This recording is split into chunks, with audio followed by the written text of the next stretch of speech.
Assalamualaikum warahmatullahi wabarakatuh. Perkenalkan, kami dari kelas 2 CTKI kelompok 2 dengan saya Nur Marfu Abdullah dengan NIM 432-24052. Dan saya Sinti Kerito dengan NIM 43224047. Pada video kali ini kami akan mereview jurnal dengan judul Analisis Parameter pH, BOD, TSS, minyak dan lemak serta total coliform pada limbah cair Rumah Sakit Gerbang Sehat Longbagun Mahakam Ulu. Adapun kami akan memberikan penjelasan terkait parameter fisika, kimia, dan biologi pada limbah serta analisis terkait komposisi dan potensi dampaknya, serta pembahasan standar baku mutu limbah cair Rumah Sakit Gerbang Sehat Longbagun Mahakam Ulu. Kesejahteraan masyarakat sangat bergantung pada kesehatan masyarakat yang didukung oleh pelayanan kesehatan seperti rumah sakit. Rumah sakit menghasilkan limbah cair yang dapat mencemari lingkungan jika tidak diolah dengan benar. Oleh karena itu, pengolahan limbah cair menggunakan instalasi pengolahan air limbah atau IPAL sangat penting sebelum dibuang ke lingkungan. Penelitian ini bertujuan untuk menganalisis kualitas air limbah serta pengolahan melalui IPAL di Rumah Sakit Gerbang Sehat Mahakam Ulu dengan fokus pada parameter seperti pH, BOD, TSS, minyak dan lemak, serta total coliform. Penelitian ini diharapkan dapat memberikan informasi mengenai efektivitas pengolahan limbah cair di rumah sakit tersebut dalam mencegah pencemaran lingkungan. Adapun parameter air limbah berdasarkan artikel ini membahas analisis kualitas air limbah dari Rumah Sakit Gerbang Sehat Mahakam Ulu.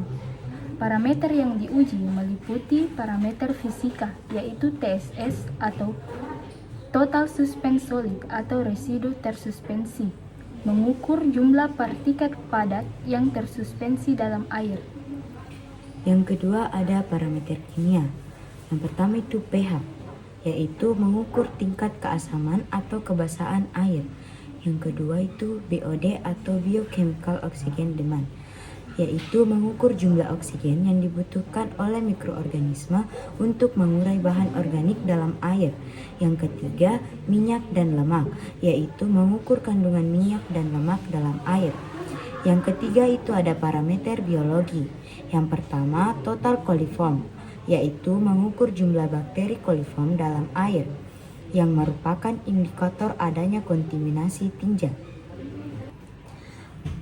Adapun komposisi dan potensi dampak, yang pertama TSS atau Total Suspense Solids.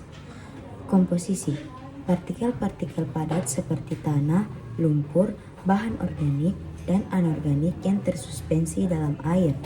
Yang kedua, potensi dampak, yaitu kekeruhan air meningkat, menghalangi penetrasi cahaya matahari yang penting bagi kehidupan akuatik, serta dapat mengendap dan merusak habitat dasar perairan.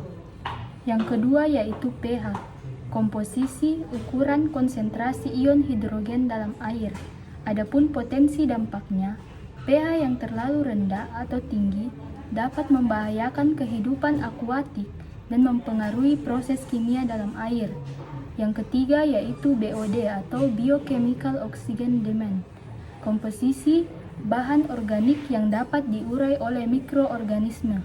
Potensi dampaknya, jika BOD tinggi, oksigen terlarut dalam air akan berkurang karena digunakan oleh mikroorganisme untuk mengurai bahan organik, menyebabkan stres atau kematian pada organisme akuatik. Yang keempat ada minyak dan lemak. Komposisi yaitu senyawa organik yang tidak larut dalam air. Adapun potensi dampaknya dapat membentuk lapisan di permukaan air yang menghalangi oksigen masuk, merusak habitat, dan mengganggu pengolahan air. Yang terakhir ada total coliform. Komposisi yaitu bakteri yang umumnya ditemukan dalam tinja manusia dan hewan.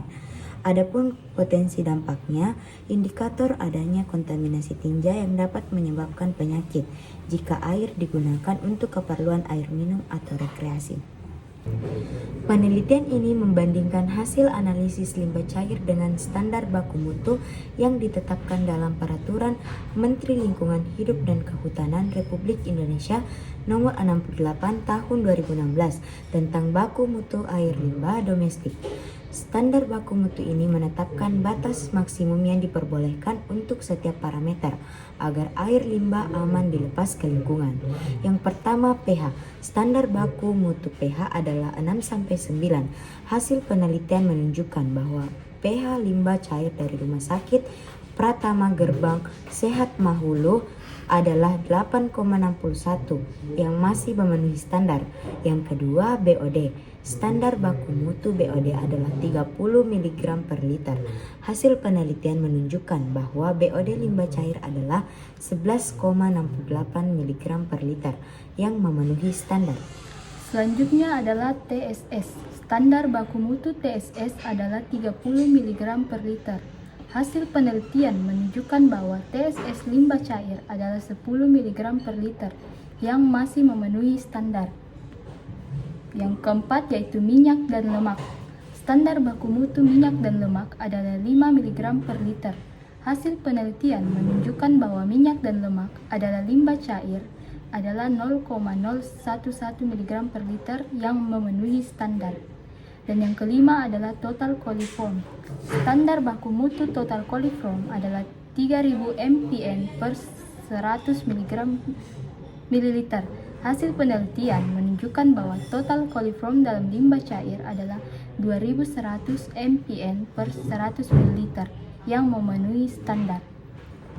Karena semua parameter memenuhi standar baku mutu, disimpulkan bahwa limbah cair dari Rumah Sakit Pratama Gerbang Sehat Mahakamulu aman untuk dilepas ke lingkungan dan tidak berpotensi menyebabkan pencemaran.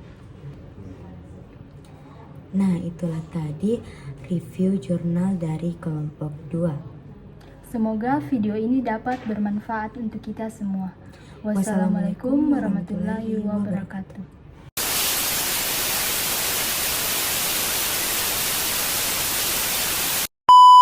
Saya Nurma Fabira.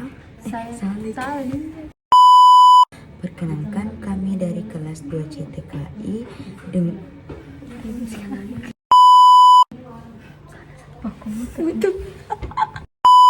Kali ini kami akan mereview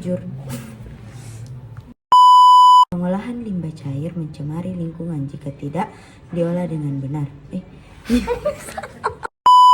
Gunakan instalasi